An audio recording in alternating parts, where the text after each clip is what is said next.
இல்லால் வீரர் மலைவு இல்லால் அருளிய பொல்லாய் மலர் நல்லால் புனிவரே, அவை தலைவர் அவர்களே, நீதிபதிகளே, அடியார் பெருமக்களே மற்றும் போட்டியாளர்களே, உங்கள் அனைவருக்கும் வணக்கம். நான் விழிமலையார் வாசு. என் தலைப்பு திருமுறைகளின் சீர்ப்பு.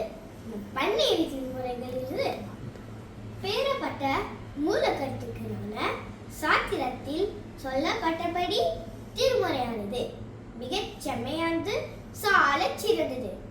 திரு என்றால் தெய்வீகம் பொருந்திய என கொள்ளலாம். முறை என்றால் நல்ல கருத்துக்களை கூறி வாழ்வினை நெறிப்படுத்தக்கூடிய நூல் என்பதாகும். எனவே திருமுறை என்றால் தெய்வீக நூல் என பொருளாகும். 27 சிவனடியார்களால் வெவ்வேறு காலகட்டத்தில் சிவபெருமானை போற்றி பாடி பெற்றவை 12 திருமுறைகளாகும். இறைவன் திருவருள் பெற நாம் தினமும் பூசைகள் செய்ய வேண்டும். அவர் வழிபாட்டை அவரே சொந்தமாகவும் நமக்கு தெரிந்த தொன்மையான தமிழ் மந்திரமான திருமுறைகளை உணர்ந்து ஓதிலத்தில் வணங்கலாம். மேலும் திருமுறைகள் பக்தர்களை அஞ்ஞானம் என்ற இருளிலிருந்து ஞானம் என்ற வெளிச்சத்திற்கு கொண்டு வருகிறது. ஆதலால்தான் இவை தமிழ் வேதங்கள் என அழைக்கப்படுகின்றன.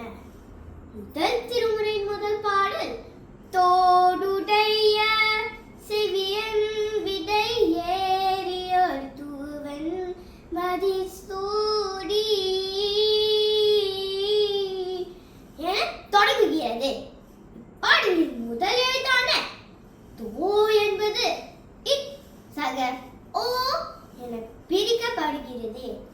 இதில் ஓ என்பது பிரணவ மந்திரமான முதல் எழுத்தை குறிக்கிறது.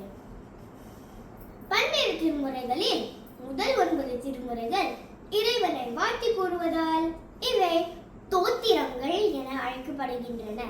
10ஆம் திருமுறை பாடல்கள் நம் வாழ்க்கைக்கான வழிகாட்டியாக உள்ளதால் இவை சாத்திரம் மற்றும் திருமந்திரம் என அழைக்கப்படுகின்றன. 11ஆம் திருமுறை பாடல்கள் பிரபந்தம் ஆகும். 12ஆம் திருமுறை பாடல்கள் 64 நாயன்மார்களின் வாழ்க்கை வரலாற்றை போற்றுவதால் திருத்தொண்டர் தொகை மற்றும் பெரிய புராணம் என அழைக்கப்படுகின்றன. எனவே பிறவி பெருங்கல் நீந்து வருந்தார் இறைவன் அடி சேராதார் என்ற திருக்குறளுக்கேற்ப நாம் திருமுறைகளின் சிறப்பை அறிந்து கொண்டு வாழ்வில் பின்பற்றுவோமாக. மேன்மைக்கோள் செய்வ நீதி விழுங்குக உலகமெல்லாம். திருச்சிற்றம்பலம். நன்றி, வணக்கம்.